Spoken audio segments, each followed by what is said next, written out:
18 India. Thank you. Milind, आप young हैं और हमें पता है कि आप कुछ समय पहले वर्ल्ड इकोनॉमिक फोरम के दावोस में गए थे, लेकिन विपक्ष का कहना है कि महाराष्ट्र से जो बिजनेस है वो बाहर जा रहा है, खास करके गुजरात जा रहा है।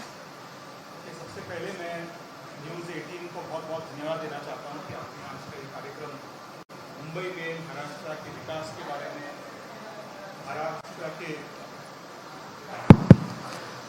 सबसे पहले मैं न्यूज़ 18 को बहुत बहुत धन्यवाद देना चाहता हूं कि आपने ये कार्यक्रम मुंबई में महाराष्ट्र के विकास के बारे में जो काम हो रहा है उसके बारे में लोगों को जागरूक करने के लिए आपने ये कार्यक्रम आयोजित किया, इसके लिए बहुत बहुत धन्यवाद। जी हाँ, मैं कई बार दावोस जा चुका हूं, लेकिन इस बार जनवरी में मुझे एक अलग दावोस देखने का एक अवसर मिला, क्योंकि दावोस स्विट्जरलैंड एक ऐसे जगह है जो पूरी विश्व में शायद एक ही जगह होगा पूरी दुनिया में जहां हर देश के सरकार एक दूसरे सरकारों के बीच compete करते हैं। भारत में ऐसे बहुत सारे स्टेट गवर्नमेंट्स हैं जो दावोस आकर अपने स्टॉल्स खड़ा करते हैं। महाराष्ट्र का पवेलियन है, तेलंगाना का होता है, कर्नाटक का होता है, तमिलनाडु का होता है, लेकिन मैंने पहली बार अपने जीवन में देखा कि जिस प्रकार से मुख्यमंत्री शिंदे साहब के नेतृत्व में लगातार किसी मुख्यमंत्री या हेड ऑफ स्टेट मॉर्निंग में 8 बजे से लेकर शाम को 9 या 10 बजे तक मीटिंग्स कर रहे थे, और इसका एक वजह है कि लाखों करोड़ रुपए का इन्वेस्टमेंट उन्होंने महाराष्ट्र के लिए की ओर आकर्षित किया। विपक्ष का कहना है कि बिजनेस महाराष्ट्र से बाहर जा रही है, खास करके गुजरात जा रहा है। खास करके गुजरात जा रही है। देखिए, एक तो मैं कहना चाहता हूं कि महाराष्ट्र आज अतीत में भी भारत का सबसे इंडस्ट्रियलाइज राज्य है, आज भी है, भविष्य में भी होगा। महाराष्ट्र भारत के लिए एक ग्रोथ इंजन है, लेकिन महाराष्ट्र में यदि हम आम व्यापारियों के लिए, बड़े उद्योगपतियों के लिए, सिर्फ उनके लिए नहीं, छोटे ट्रेडर्स के लिए हम एक सकारात्मक कंस्ट्रक्टिव एनेबलिंग एनवायरनमेंट नहीं तैयार करेंगे तो यह स्वाभाविक है कि लोग महाराष्ट्र छोड़ के कहीं और जा सकते हैं। अनफॉर्चुनेटली एमवीए जब सरकार में थी, मैंने अपने जीवन एक मुंबईकर होने के नाते कभी नहीं देखा है कि कोई भ्रष्ट अधिकारी उद्योगपतियों को से एक्सटॉर्ट पैसा हफ्ता वसूली करने की कोशिश कर रहे हैं और तत्कालीन मुख्यमंत्री एक प्रकार से उनको क्लीन चिट दे रहे हैं। लेकिन आप उस वक्त कांग्रेस में थे तो आपने ऑब्जेक्शन नहीं उठाया था इसका? देखिए, ऑब्जेक्शन की बात अलग है। जब एक मुख्यमंत्री, हम सरकार में थे, सरकार में कभी कभी एमवीए अलायंस में है, जिस पार्टी में है, कभी कभी पार्टी का स्टैंड लेना पड़ता है, लेकिन एक मुंबईकर होने के नाते मैं छोटे व्यापारियों की क्या समस्या है उन समस्याओं को अच्छी तरह से समझता हूं। लेकिन मुझे भी बहुत बड़ी चोट पहुंची कि मुंबई देश की आर्थिक राजधानी है, मुंबई को देश की आर्थिक राजधानी बनाने में छोटे व्यापारियों का बहुत बड़ा योगदान था। और जब वो घटना घटी तो छोटे व्यापारी क्या कह रहे थे, खास करके मुझे क्या बता रहे थे कि यदि देश के बड़े उद्योगपतियों के खिलाफ ऐसे हो सकता है तो हमारी क्या हालत होगी। ये हुआ था कई साल पहले। काफी बिजनेसेस ने तय किया कि हमें महाराष्ट्र में नहीं रहना है, हमें महाराष्ट्र छोड़ के कहीं और जाना है। लेकिन आज मैं कह सकता हूं कि जो एनेबलिंग एनवायरनमेंट की बात मैंने कही, शिंदे साहब हो, देवेंद्र जी हो, पवार साहब है, बहुत ही क्लियर माइंडेड है कि हमें निवेशकों को महाराष्ट्र में अट्रैक्ट करना है। निवेशक यदि महाराष्ट्र में आएंगे, यहां इन्वेस्ट करेंगे, हम रोजगार तैयार करेंगे। और ऐसे, प्रीति जी, मैं बहुत सारे उदाहरण दे सकता हूं। आज आप गढ़चिरौली का उदाहरण लीजिए, मैंने पार्लियामेंट में इस बात को उठाया था। गढ़चिरौली, पिछले 20 साल से मैं राजनीति में हूं, हम जब गढ़चिरौली नाम सुनते थे, it was always associated with Naxalism, नक्सलवाद से जुड़ा जाता था कि गढ़चिरौली में इंफ्रास्ट्रक्चर लगाना बहुत ही कठिन है। यदि कोई कंपनी मोबाइल टावर्स लगाते हैं तो जो नक्सलिस्ट है वो उस मोबाइल टावर्स को बॉम्ब करते हैं, वहां के लोगों को किडनैप करते हैं। कोई भी इंडस्ट्री, चाहे सरकारी इंडस्ट्री हो या प्राइवेट, वे गढ़चिरौली नहीं जाना चाहते थे। आपने डावोस के बारे में मुझे सवाल पूछा। डावोस में ये एमओयू फाइनल हुआ और कुछ ही समय पहले शिंदे साहब और देवेंद्र जी के नेतृत्व में देश का एक बहुत ही बड़ा स्टील कंपनी ने 10,000 करोड़ रुपए का कमिटमेंट भूमि पूजन उसी गढ़चिरौली में किया, वाह, जिसके वजह से 7,000 स्थानिक लोगों को रोजगार मिलेगा, रोजगार दिया जाएगा और डायरेक्ट रोजगार दिया जाएगा। अप्रत्यक्ष रूप से 20-30 हजार लोगों को रोजगार दी जाएगी जो एंसिलरी यूनिट्स पैदा होते हैं। महाराष्ट्र का 30% जो स्टील उत्पादन है वो उस गढ़चिरौली डिस्ट्रिक्ट से आएगा, जिस गढ़चिरौली को लोग नक्सलवाद से एसोसिएट करते थे। तो मैंने देखा है कि यदि एक सरकार, यदि वे बहुत ही क्लियर है कि हमें अपने राज्य को, अपने देश को, अपने शहर को विकसित बनाना है, इन्वेस्टमेंट आकर्षित करना चाहते हैं, तो ऐसे कोई भी ताकत नहीं है जो उन्हें रोक सकती है। हम जब नक्सलवाद की बात कर रहे थे, मुझे याद है जब यूपीए की सरकार थी, उस समय भी मैंने कई बार सार्वजनिक रूप से ट्विटर के माध्यम से प्राइवेटली मैंने इस बात को उठाया था।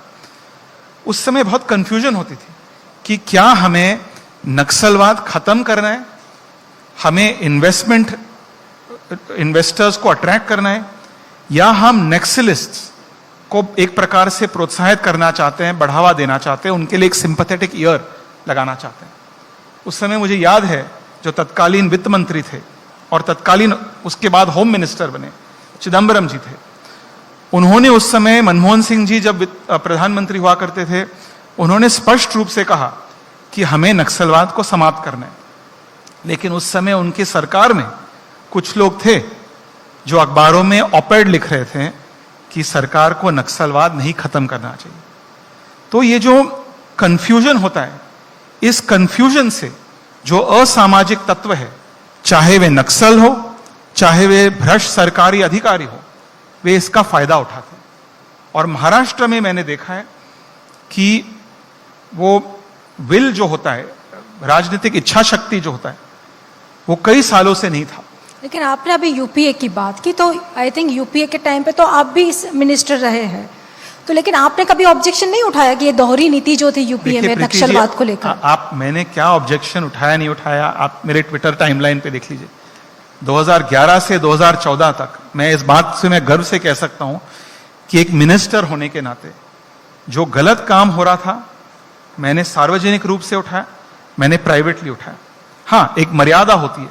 आप जब गवर्नमेंट में हैं, आपके पास एक अवसर है कि आप गवर्नमेंट के माध्यम से इंटरनली या प्रधानमंत्री से मिलकर ये मुद्दे उठा सकते हैं। लेकिन मेरा हमेशा व्यक्तिगत रूप से ये मानना, ये विचार रहा है कि आप देखिए, आप आजकल आप ऑपोजिशन की बात को आप देखिए, वे एक प्रकार से कह रहे हैं, महाराष्ट्र की ऑपोजिशन को देखिए, कह रहे हैं कि रोजगार चाहिए, रोजगार चाहिए। लेकिन जब इंफ्रास्ट्रक्चर आ रही है, जब मेट्रो आ रही है, मेट्रो का फायदा कौन उठाएगा? हम और आप नहीं उठाएंगे, जो आम व्यक्ति है, जो आम मुसाफिर है, वो उठाएंगे। वो तो बुलेट ट्रेन आप इंफ्रास्ट्रक्चर के विरोध, आप विरोध बोलेंगे, आप आवाज उठाएंगे, तो आप रोजगार कैसा पैदा करोगे? आप नक्सल और असामाजिक तत्वों को यदि आप बढ़ावा दोगे, उनके हाथों को मजबूत करोगे, जो इन्वेस्टमेंट क्लाइमेट की आवश्यकता है, उस इन्वेस्टमेंट क्लाइमेट को यदि आप बिगाड़ोगे, तो कौन इन्वेस्ट करेगा? तो ये बोलने के लिए ठीक है, लेकिन ऐसे बहुत सारे राजनेता हैं जो केवल बोलते हैं, क्रिटिसाइज करते हैं, जब विपक्ष में है तो आलोचक बनते हैं। लेकिन काम करना, दृढ़ता के साथ निर्णय लेना और कुछ बना के दिखाना, ये बहुत कम लोग कर सकते हैं। मैं और एक उदाहरण आपको दे दूं। 2004 में यदि आप मेरे फर्स्ट इलेक्शन के भाषण और मैनिफेस्टो आप पढ़ोगे, आप देखोगे कि आपको दिखाई देगा कि मैंने ट्रांस हार्बर सी लिंक, जो आज उस ब्रिज का नाम है अटल सेतु, उसका मैंने जिक्र किया था। उस समय भी मेरा मानना था कि एक गेम चेंजर प्रोजेक्ट है। मैं जब शिपिंग मंत्री बना, जो परमिशंस है, जो मुंबई पोर्ट ट्रस्ट की परमिशंस है, क्योंकि पूरा हार्बर मुंबई पोर्ट ट्रस्ट के कंट्रोल में है, जेएनपीटी का एक राइट ऑफ वे की जरूरत थी, वो मैंने दिलवाया था। मैंने कई राज्य सरकारों के साथ, कई मुख्यमंत्रियों के साथ फॉलोअप किया कि ये जल्द से जल्द होना चाहिए, लेकिन वो राजनीतिक इच्छा शक्ति मुझे दिखाई नहीं दी। और आज मैं सार्वजनिक मंच से, मैं शिवसेना का सदस्य हूं, लेकिन इसका श्रेय मैं देवेंद्र फडणवीस जी को मैं देना चाहता हूं कि वे जब मुख्यमंत्री थे, उन्होंने पूरी इच्छा शक्ति के साथ, स्ट्रॉन्ग विल के साथ उन्होंने इस प्रोजेक्ट को लागू किया, और आज इसका सबसे ज्यादा फायदा आम मुंबईकरों को पूरी एमएमआर रीजन में होगा। तो विपक्ष जब कहती है कि महाराष्ट्र से लोग बिजनेस शिफ्ट करना चाहते हैं, आज हम गर्व से कह सकते हैं महाराष्ट्र का जो इकोनॉमिक सर्वे आया था कुछ ही सप्ताह पहले, उसमें इकोनॉमिक सर्वे में स्पष्ट रूप से हमें जानकारी मिली है कि Maharashtra is the fastest growing state in the country. Maharashtra per capita income is the fastest growing per capita income in the country, और महाराष्ट्र का जो पोजीशन था वो आज भी है। सूरत डायमंड बोर्स, बहुत फैनफेयर से सूरत डायमंड बोर्स, काफी विरोध भी हुआ कि सूरत में डायमंड इंडस्ट्री, सूरत डायमंड बोर्स, देखिए हर एक स्टेट का फर्ज, हर एक स्टेट का कर्तव्य बनता है कि वे अपने स्टेट में इन्वेस्टमेंट आकर्षित करें। ये एक लोकतंत्र है, इस लोकतंत्र में फेडरलिज्म है। गुजरात को तमिलनाडु, तेलंगाना, दिल्ली सरकार, हरियाणा सरकार, उनको पूरी अथॉरिटी है, लेकिन कंपटीशन एक हेल्दी चीज है। कंपटीशन की वजह से जो राज्य सरकार कंपटीशन फेस कर रहे हैं, उन्हें अपने नियमों में, नीतियों में बदलाव, परिवर्तन लाना चाहिए, और महाराष्ट्र सरकार ने परिवर्तन लाया है। उन्होंने इंफ्रास्ट्रक्चर बढ़ाया। आज आप मुंबई में देख लीजिएगा, कोई मुंबई यदि आता है, कुछ ही दिन पहले मेरे एक सांसदीय मित्र आया था, उन्होंने कहा कि मिलिंद भाई मुंबई पूरी बदल चुकी है।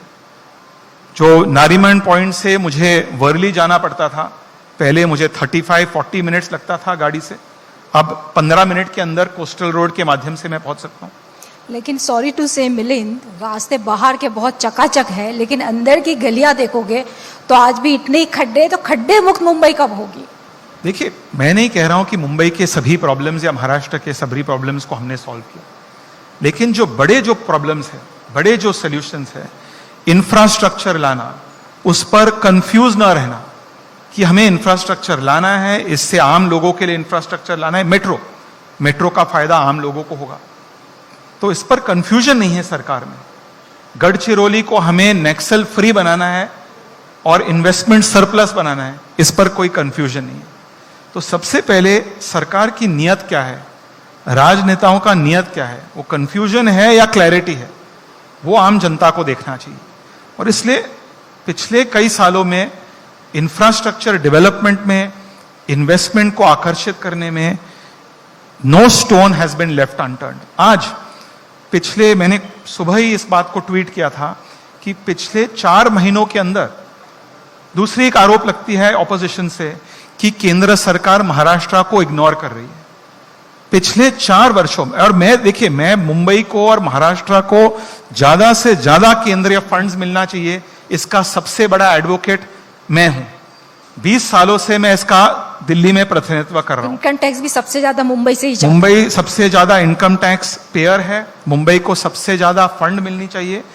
मैं नहीं कह रहा हूं कि बाकी राज्य में जो गरीब स्टेट्स है, बीमारू स्टेट्स है, उनको भी इंफ्रास्ट्रक्चर या पैसे नहीं मिलना चाहिए, लेकिन मुंबई और महाराष्ट्र में यदि केंद्र सरकार इन्वेस्ट नहीं करती तो भारत का जो इकोनॉमिक इंजन है, वो इंजन को हम कमजोर करेंगे। लेकिन इस बात पर मैं केंद्र सरकार को क्रेडिट दूंगा कि पिछले 4 महीनों के अंदर ऑलमोस्ट 1 लाख करोड़ रुपीस का कमिटमेंट्स केंद्र सरकार ने अनाउंस किया है। वधावन पोर्ट, मैं शिपिंग मंत्री रह चुका हूं, वधावन पोर्ट देश का सबसे बड़ा बंदर कल उद्घाटन भी होगा, रहेगा। उसका उद्घाटन कुछ समय में होगा, प्रधानमंत्री जी के नेतृत्व में यह अवश्य होगा।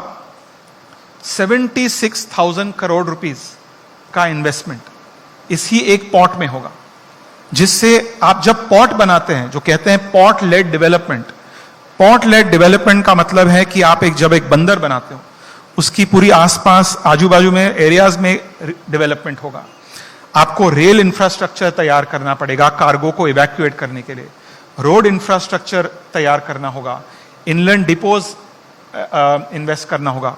इसके साथ साथ कुछ सप्ताह पहले केंद्र सरकार ने पुणे मेट्रो फेज 1 और ठाणे का जो रिंग रोड मेट्रो का प्रोजेक्ट है, उसके लिए उन्होंने 15,000 करोड़ रुपए का अनाउंसमेंट किया।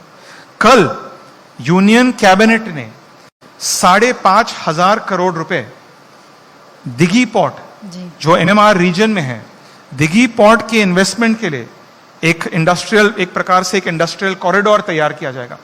तो ये projects, Thane metro, Pune metro, Wadhawan port, Dighi industrial corridor, सिर्फ इन 4 प्रोजेक्ट्स को यदि आप मिलाओगे तो 1 लाख करोड़ रुपए की इन्वेस्टमेंट केंद्र सरकार ने महाराष्ट्र के लिए कमिट किया। और इसका सबसे ज्यादा फायदा एमएमआर रीजन को होगा। महाराष्ट्र भारत का इकोनॉमिक इंजन है, लेकिन उसका जो एक प्रकार से उस इंजन में एक इंजन वो एमएमआर रीजन है, मुंबई मेट्रोपॉलिटन रीजन। और मुंबई मेट्रोपॉलिटन रीजन ठाणे, पालघर से लेकर हिंटरलैंड भी, अलीबाग, दिघी, अभी ट्रांस हार्बर सी लिंक, अटल सेतु ब्रिज, मुंबई से लेकर उड़न तक, उड़न में जवाहरलाल नेहरू पोर्ट ट्रस्ट है, वहां नवी मुंबई एयरपोर्ट है, उस कनेक्टिविटी पूरी एरिया बेनिफिट होगी।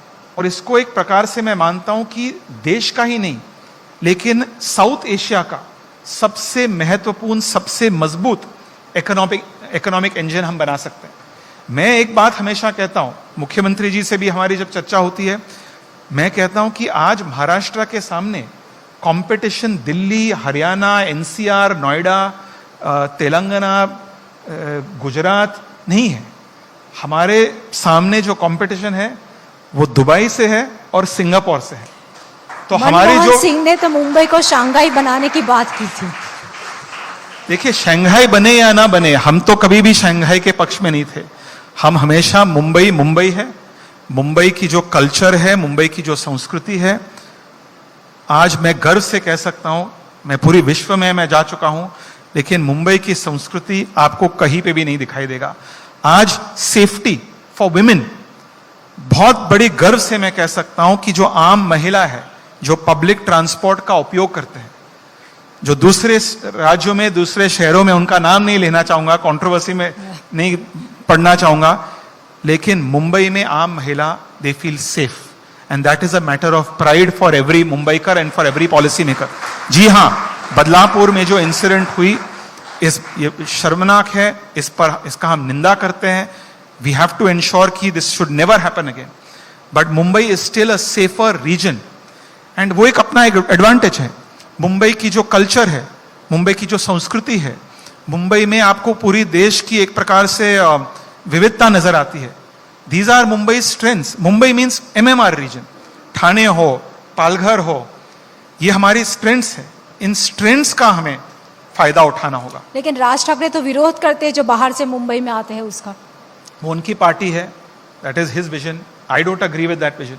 लोकसभा में सपोर्ट किया था आप लोग। देखिए, शिवसेना, उद्धव ठाकरे, उद्धव बाला साहेब ठाकरे, यूबीटी और कांग्रेस में कितने अंतर है। वीर सावरकर पर इतने अंतर है। बाला साहेब ठाकरे को कांग्रेस पार्टी के किसी भी नेता ने कभी भी पिछले 5 सालों में, जब से एमवीए की स्थापना हुई, किसी कांग्रेस पार्टी के नेता ने अपने सोशल मीडिया हैंडल्स पर बाला साहेब ठाकरे जी के जयंती पर या पुण्यतिथि पर कभी भी श्रद्धांजलि अर्पित की है। तो राज ठाकरे जी का जो क्या विचारधारा है, आप उनको बुलाकर उनसे सवाल पूछेगा। मैं एक बात कॉन्फिडेंस से कह सकता हूं कि शिंदे साहब हो, देवेंद्र जी हो, अजीत दादा हो, मैंने देखा है कई बार, मैंने प्राइवेटली, पब्लिकली उनके साथ इंटरैक्ट किया है। मैं एक विकास पर फोकस्ड करने वाला पॉलिटिशियन हूं।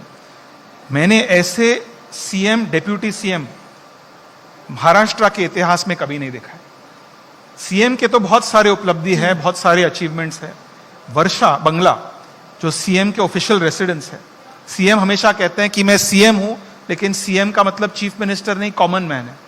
मैं बचपन से वर्षा बंगला जा रहा हूं। वर्षा बंगला इतनी एक्सेसिबल, आम नागरिक के लिए एक्सेसिबल, ऐसे वर्षा मैंने कभी नहीं देखा है। और इसका मैं क्रेडिट सीएम को देना चाहता हूं, क्योंकि यदि एक राजनेता एक्सेसिबल होते हैं तो उनको मालूम होगा, जानकारी मिलती है कि आम लोगों की क्या समस्याएं हैं, आम जनता की क्या अपेक्षाएं हैं, क्या आकांक्षाएं हैं। उन आकांक्षाओं को समझने के लिए, उनकी समस्याओं को समझने के लिए एक्सेसिबल होना बहुत ही जरूरी है। सीएम ये भी कहते हैं कि वे फेसबुक लाइव मुख्यमंत्री नहीं है, वे फेस टू फेस मुख्यमंत्री हैं, और हमारे महाराष्ट्र के लिए बहुत जरूरी है। लेकिन मिलिंद, विपक्ष का ये कहना है कि चुनाव डिले हो सकता है, दिसंबर में जा सकता है, राष्ट्रपति शासन लग सकता है। आपका क्या मानना है कि क्या टाइम पे हो जाएगा? क्यों राष्ट्रपति शासन क्यों लगना चाहिए? चुनाव वक्त पे होना चाहिए। महाराष्ट्र का जो असेंबली है, आई थिंक 22 या 25 नवंबर ऐसे कोई डेट है, मुझे एग्जैक्ट डेट नहीं पता है, तब तक उन्हें अपने असेंबली को रिकॉन्स्टिट्यूट करना है। इलेक्शन कमीशन ने अपने प्रेस स्टेटमेंट में कहा कि जम्मू कश्मीर की चुनाव हो रही है। देखिए, जम्मू कश्मीर में देश की आजादी के बाद पहली बार 370 हटने के बाद जम्मू कश्मीर में चुनाव हो रही है। इसका हम स्वागत करते हैं कि नहीं करते हैं? ये हमारे देश के लिए बहुत बड़ी चीज है कि नहीं है? तो जब इलेक्शन कमीशन कह रही है कि हमें जम्मू कश्मीर के लिए ये एक अनप्रेसिडेंटेड चुनाव है, इस अनप्रेसिडेंटेड चुनाव में हमें स्पेशल सिक्योरिटी की आवश्यकता है, इसमें क्या बुराई है? हर चीज पर राजनीति करना, उसका राजनीतिकरण करना, ये बहुत अफसोस की बात है। देखिए प्रीति जी, मैं जब कांग्रेस में था, ईवीएम का जो कंस्पिरेसी थियरी है, मैंने कभी भी उस ईवीएम कंस्पिरेसी थियरी को कभी नहीं बढ़ाया। मैं 4 लोकसभा चुनाव स्वयं लड़ चुका हूं। मेरा फर्स्ट लोकसभा चुनाव 2004 में हुआ, जब first time election commission of India ने पूरी इंडिया में ईवीएम को लागू किया। उस समय से लेकर आज तक मुझे ईवीएम में भरोसा है। और जब ऑपोजिशन चुनाव जीतती है तब वे कहते हैं कि ईवीएम अच्छी है, तब ईवीएम को स्टैंप ऑफ अप्रूवल मिलता है। जब चुनाव हारते हैं तो ईवीएम में गड़बड़ है। हर चीज पर इलेक्शन कमीशन पर उंगली उठाना, ये मैं मानता हूं हमारे लोकतंत्र को कमजोर करता है। आज आप अमेरिका का उदाहरण देखिए। अमेरिका दुनिया का सबसे पुराना लोकतंत्र है, भारत दुनिया का सबसे बड़ा लोकतंत्र है। अमेरिका का चुनाव आप देख लीजिए। 20 साल पहले जॉर्ज बुश और एल गॉर का जब राष्ट्रपति चुनाव लड़ रहे थे आपस में, उस समय एक डेमोक्रेट ने कहा कि इलेक्शंस आर रिग्ड। 4 साल पहले एक रिपब्लिकन ने कहा कि इलेक्शंस आर रिग्ड। तो उनकी इलेक्शन सिस्टम में इतने सारे प्रॉब्लम्स हैं। आज हमें गर्व होना चाहिए कि हमारे इलेक्शन सिस्टम एक मजबूत इलेक्शन सिस्टम है। आम नागरिक को कॉन्फिडेंस है कि यदि मैं जाकर किसी भी पार्टी को वोट करूं तो मेरा वोट विल बी काउंटेड।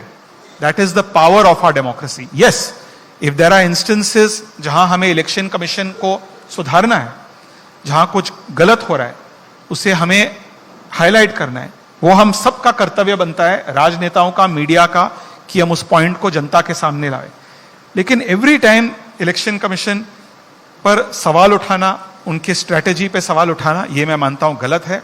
आज जम्मू एंड कश्मीर में पहली बार चुनाव होगी, इसका हम स्वागत करते हैं।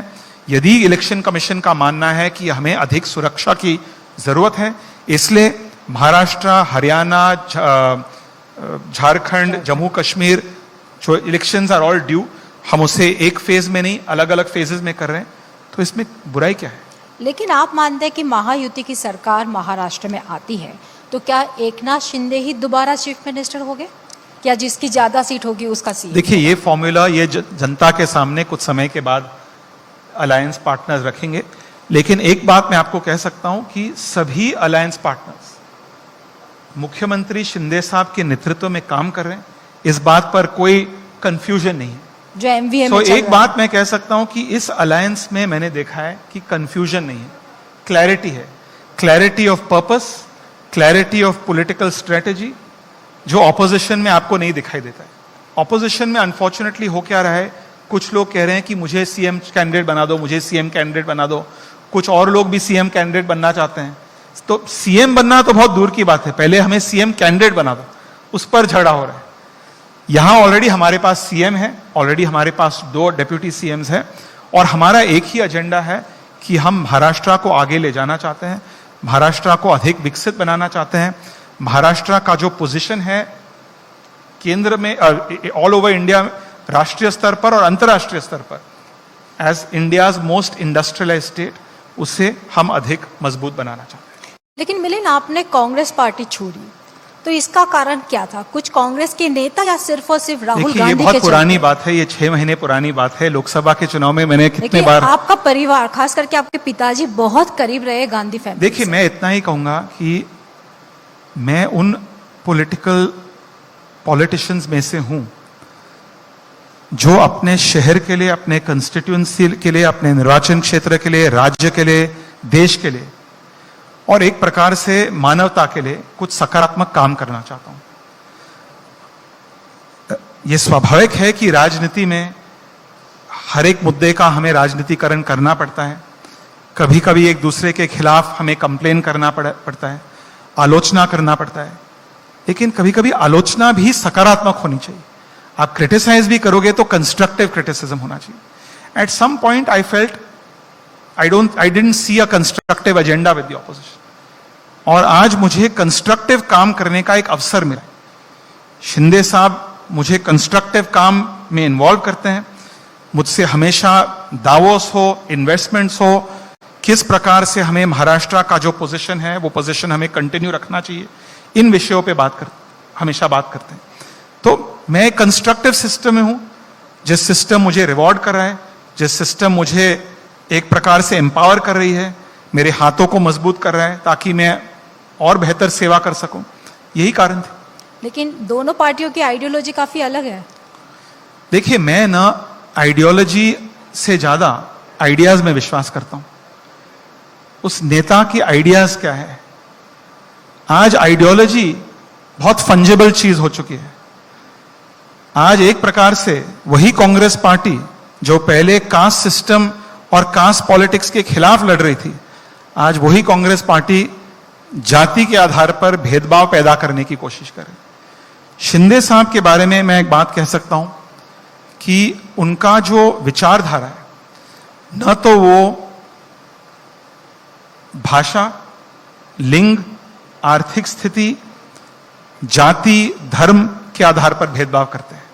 उनका एक ही उद्देश्य है कि महाराष्ट्र का विकास हो, एमएमआर रीजन का विकास हो, जल्द से जल्द हम इंफ्रास्ट्रक्चर तैयार करें, जल्द से जल्द लोगों के हाथों को हम अधिक मजबूत बनावे, चाहे महिला हो, चाहे पुरुष हो, चाहे युवा हो, और जल्द से जल्द वे एक प्रकार से एक हरी में है, एक रश में है। ऐसे मेहनती मुख्यमंत्री मैंने अपने जीवन में कभी नहीं देखा। एक्सेसिबल और मेहनती, उनके सबसे बड़ी जो क्वालिटीज है, सबसे बड़े जो स्ट्रेंथ्स है कि he is extremely accessible to everyone and he is extremely hard working. So उनका जो विचारधारा, यही उनकी विचारधारा है। इसी विचारधारा ने मुझे पार्टी की ओर आकर्षित किया। मिलिंद, आखिरी सवाल, आप मानते हैं कि लाडली बहना योजना का फायदा हो सकता है इस बार चुनाव में? देखिए, ये फर्स्टली लाड़की बहन योजना को लागू करना, इससे कोई राजनीतिक नजरिया से नहीं देखा जाना चाहिए। न तो सरकार ने कहा कि ये हम कुछ ही महीने पहले, चुनाव के पहले यदि लागू करेंगे तो इससे फायदा होगा। आज कुछ हद तक देश में इन्फ्लेशन कम हो चुकी है, महंगाई कम हो चुकी है। जो हेडलाइन इन्फ्लेशन है बजट में, इकोनॉमिक सर्वे में कम हुई है, लेकिन उसके बावजूद जो महिलाओं को इन्फ्लेशन, कुछ हद तक महंगाई की जो सामना करना पड़ता है, उसके लिए उन्हें राहत पहुंचाने के लिए ये स्कीम को अनाउंस किया गया। और ऑपोजिशन के कई जो लोग हैं, वे भी पहले कह रहे थे कि हमें एक प्रकार से खटाखट लोगों के अकाउंट में पैसे डालना चाहिए। और खटाखट मुख्यमंत्री जी के नेतृत्व में हुआ, तो लोगों को इसका स्वागत करना चाहिए। मैं मानता हूं कि इस स्कीम से फायदा महिलाओं को होगा। महिलाओं के हाथों को हम मजबूत कर रहे हैं, उन्हें एक प्रकार से आत्मनिर्भर बना रहे हैं, और इसका सबसे ज्यादा बेनिफिशियरीज ग्रामीण क्षेत्र के हैं। और इसलिए ग्रामीण क्षेत्र में जो रूरल डिमांड है, उस रूरल कंजम्पशन को बहुत बड़ा बूस्ट मिलेगा। इससे ऑटोमेटिकली महाराष्ट्र और देश की अर्थव्यवस्था अधिक मजबूत होगी। चलिए Milind, thank for joining with us. Thank you. Milind Deora ji, आप हमारे बीच आए, आपने हमें अपना कीमती वक्त दिया, शुक्रिया। बस मंच